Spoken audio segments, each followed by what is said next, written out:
Los procesos liquidatorios claramente se han establecido que solo se pueden realizar las siguientes excepciones previas: falta de competencia, incapacidad o indebida representación del demandante o demandado, ineptitud de la demanda por falta de requisitos formales, que no se probó la calidad en el que actúo, o sea, que yo no presenté prueba que soy el cónyuge o compañero permanente o ex cónyuge, en este caso, y ex compañero permanente, que existe ya otro pleito, otro proceso pendiente entre nosotros. Por ejemplo, ¿qué otro proceso pendiente podría existir?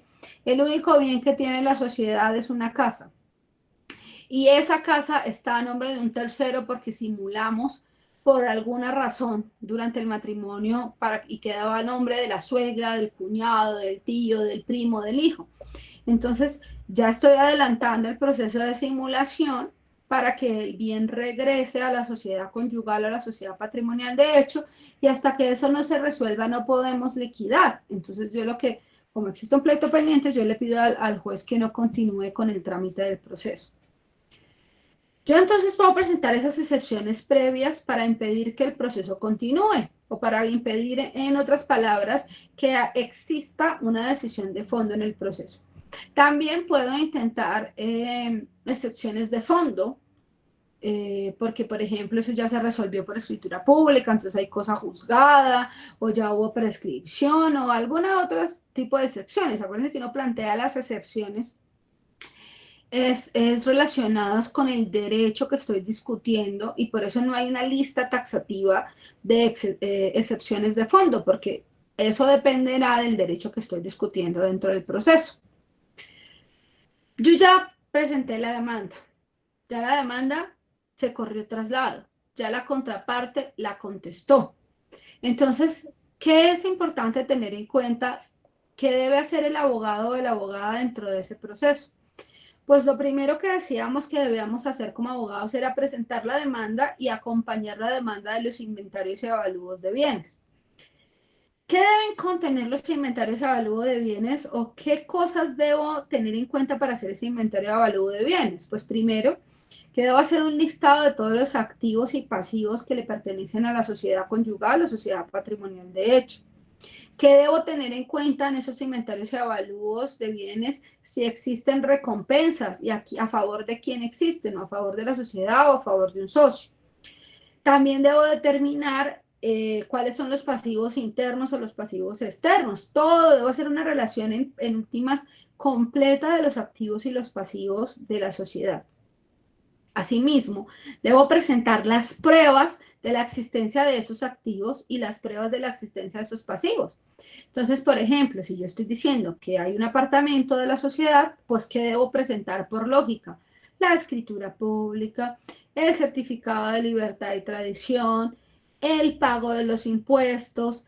Si es una propiedad horizontal, por ejemplo, y digo, desde que mi compañero o mi esposo o esposa se fue de la casa, no se paga la cuota de administración, entonces deberé presentar ese pasivo, y para presentar ese pasivo le pido una certificación al administrador de la propiedad horizontal para que con esa certificación yo pueda alegar esos pasivos en el proceso. Si yo le debo al vecino de la tienda, le debo decir al vecino de la tienda que me haga la cuenta de cobro para presentarla como un pasivo. Yo tengo que, si yo debo tarjetas de crédito, pues presento los extractos bancarios con fecha de corte a la fecha del divorcio, de la cesación de los efectos de la unión marital.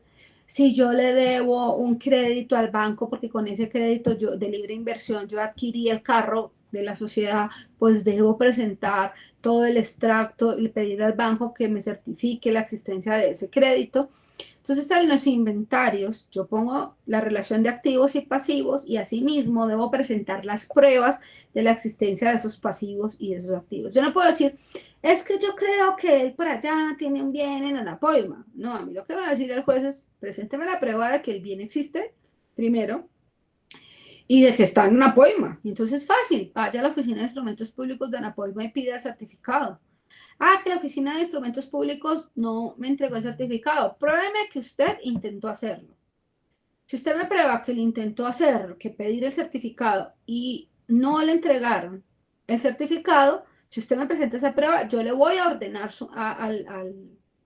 al registrador de Anapoima que me remita la prueba, pero se supone que nosotros debemos presentar esas pruebas.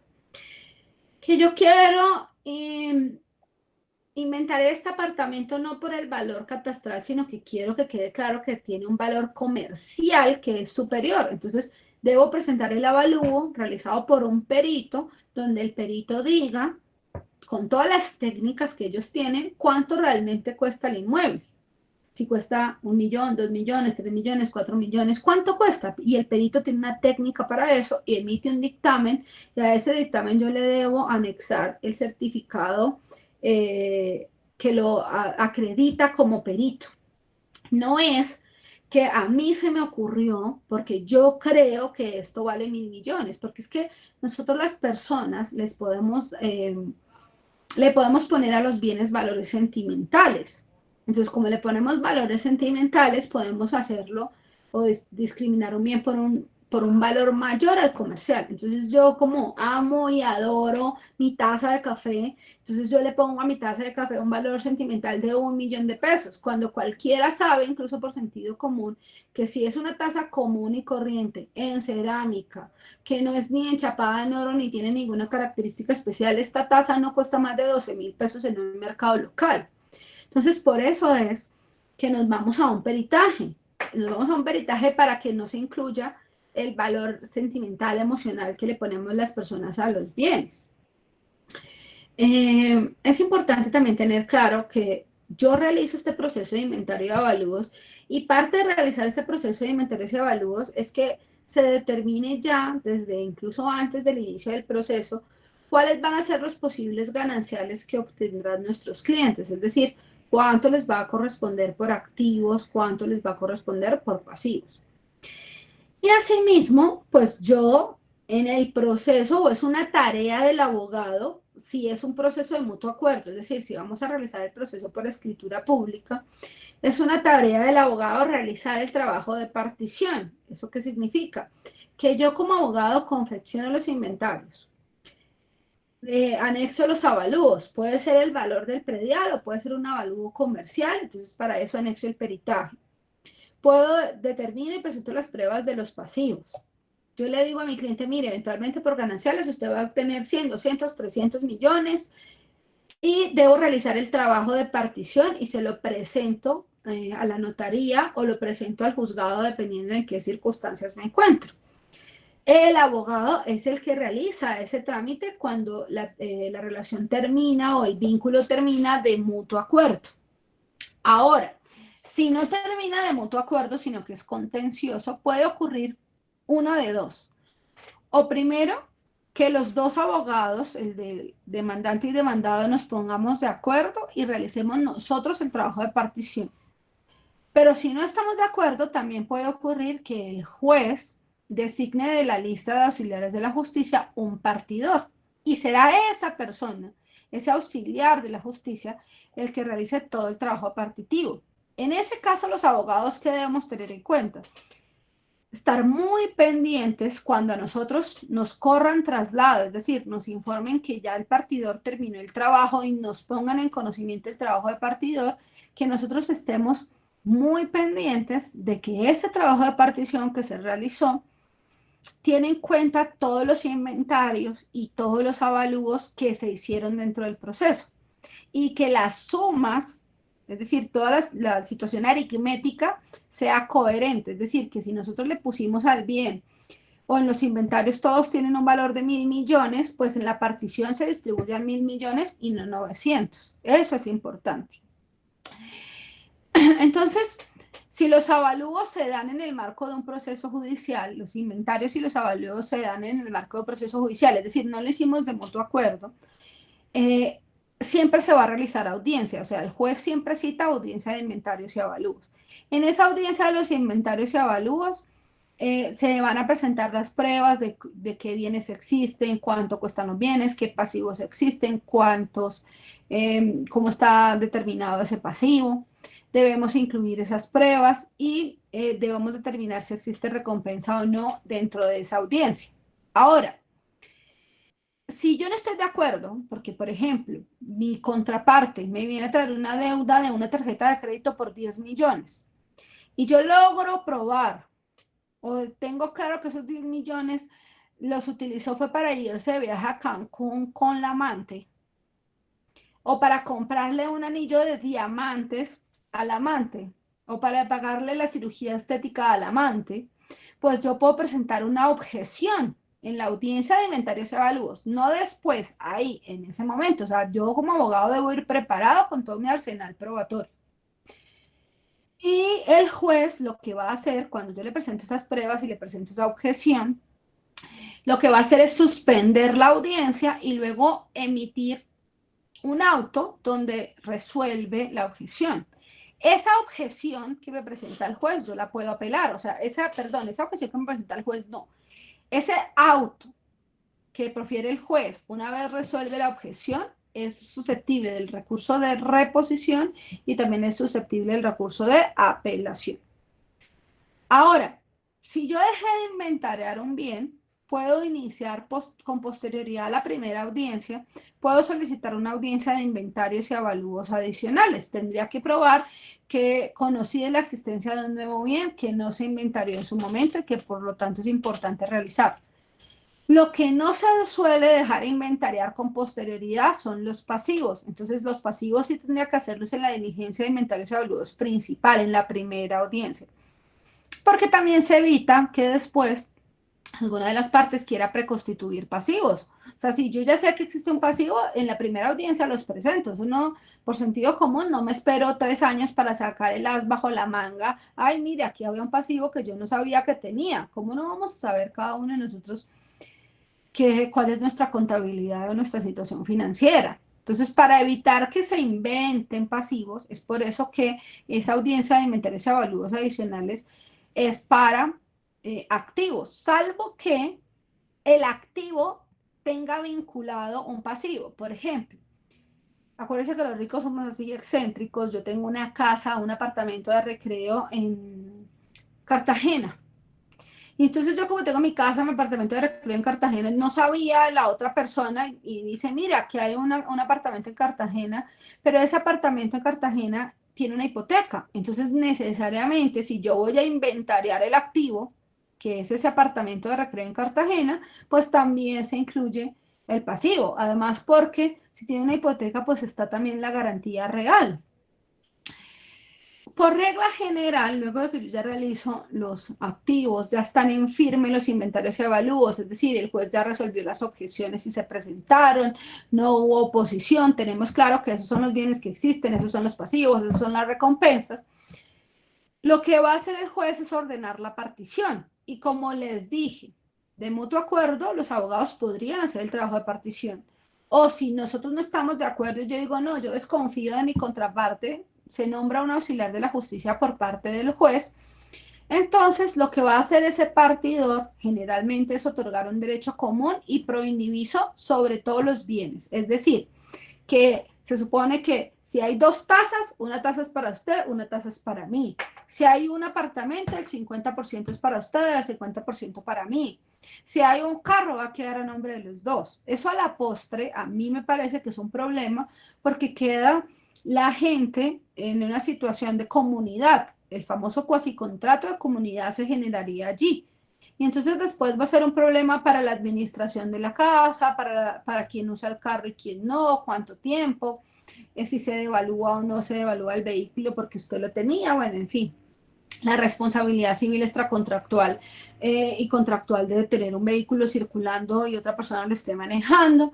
Entonces a mí eso me parece un problema, pero si no hay un acuerdo, eso es lo que va a ocurrir. O sea, eso es lo que ocurre cuando las partes no se ponen de acuerdo, que se otorga un derecho común y proindiviso a todos. Si lo hacemos de mutuo acuerdo, pues se puede distribuir como mejor se considere, pero debe tenerse en cuenta que debe ser equitativo, es decir, que debe ser en la misma proporción, debe haber un criterio de equidad. No puede ser que yo exija, no, a mí por favor deme el apartamento en Cartagena y usted quédese en el apartamento en Melgar, porque no es equitativo. O sea, no se puede comparar un apartamento en un lugar donde hay playa, donde hay un centro histórico y donde hay mucho turismo y por lo tanto se evalúan más los bienes, a un lugar donde solo hay piscina, donde hay sol, donde pues digamos que las fincas de recreo no tendrían el mismo valor que una finca o un apartamento de recreo en Cartagena. Entonces, siempre se debe tener claro una equidad dentro de ese proceso, si lo hacemos de mutuo acuerdo. Pero también hay que tener en cuenta que son las partes quienes deciden. Pensemos que yo ya me quiero divorciar, yo ya quiero resolver todo el asunto, yo ya quiero iniciar una vida nueva. Simplemente acuérdense, los ricos somos así, excéntricos. Yo quiero renunciar a todo. Me dice, mire, ¿sabe qué? Quédese con todo. Yo le hago una renuncia gananciales y no quiero volver a saber de usted. Eso también lo podemos hacer, porque es que yo puedo ejercer los derechos y yo puedo renunciar a ellos. Entonces también yo podría decirle, mire, ¿sabe qué? Usted quédese con el apartamento en Cartagena, quédese con el apartamento en Melgar, quédese con el carro, quédese con todo, que yo empiezo de cero con tal de librarme de usted. También eso puede ocurrir y digamos que el derecho no puede interferir en eso, por mucho que consideren inadecuado hacer esa renuncia. A veces la gente dice, yo prefiero renunciar a todo y tener tranquilidad que seguir discutiendo estos derechos y seguir atado a una persona con la que yo ya no quiero estar atada emocionalmente. Entonces ahí ya tiene un valor emocional esa renuncia también. Si yo termino el proceso, o sea, digamos que termina el inventario de avalúos, no nos pusimos de acuerdo, el juez nombra un partidor. Cuando el juez recibe el trabajo de partición que realiza ese auxiliar de la justicia, me corre a mí un traslado por 5 días. Entonces pensemos que, por ejemplo, miremos la fecha de hoy. Hoy es 14 de abril y hoy realiza el trabajo de partición y me dice, le corro traslado por 5 días para que usted estudie la partición y verifique si tiene alguna objeción. Entonces yo cuento a partir del día siguiente a que me notificaron la partición. Entonces, hoy es 14. Entonces yo tendría miércoles, jueves y viernes, 15, 16 y 17, 3 días. Los días que son festivos, o los sábados y los domingos no los cuento y vuelvo a contar para tener claro mis 5 días. Entonces vuelvo a contar después el lunes, entonces lunes y martes ya tendría 5 días. Si a mí me notifican hoy, yo tendría hasta máximo el 21 de abril para manifestar alguna objeción contra ese proceso de partición. ¿Qué objeciones podría presentar? Que se dejó de inventariar un bien, que no corresponde aritméticamente la suma de los bienes, que no se tuvo en cuenta los pasivos, que se distribuyó de forma inequitativa. Todo eso yo lo puedo presentar como una objeción. Si son bienes sometidos a registro, como por ejemplo un carro, como por ejemplo una casa, pues esa sentencia que resuelva ya finalmente y termine el proceso aprobando la partición, pues debe registrarse. Después de que yo ya profiero la sentencia que aprobó la partición, el proceso liquidatorio terminó, los acreedores podrían pedir que se rematen los bienes para el pago de sus deudas. Esa petición que realizan los acreedores la pueden hacer 5 días después de la ejecutoria de la sentencia, es decir, cuando ya ha quedado en firme esa decisión del juez. El acreedor podría decir, ordene señor juez el remate de los bienes porque yo quiero que me paguen mi acreencia. Eso solo ocurre cuando son créditos que no están respaldados con prenda o hipoteca. Porque si son créditos respaldados por prenda o hipoteca, pues los acreedores saben que para ellos es mejor iniciar un proceso de adjudicación, por ejemplo, de la garantía real y que le entreguen el bien como parte de la deuda en lugar de pedir un remate, porque es que en el remate siempre va a pérdidas, porque nunca se remata por el valor total del bien. Entonces, esto dependerá mucho también de los criterios de las partes.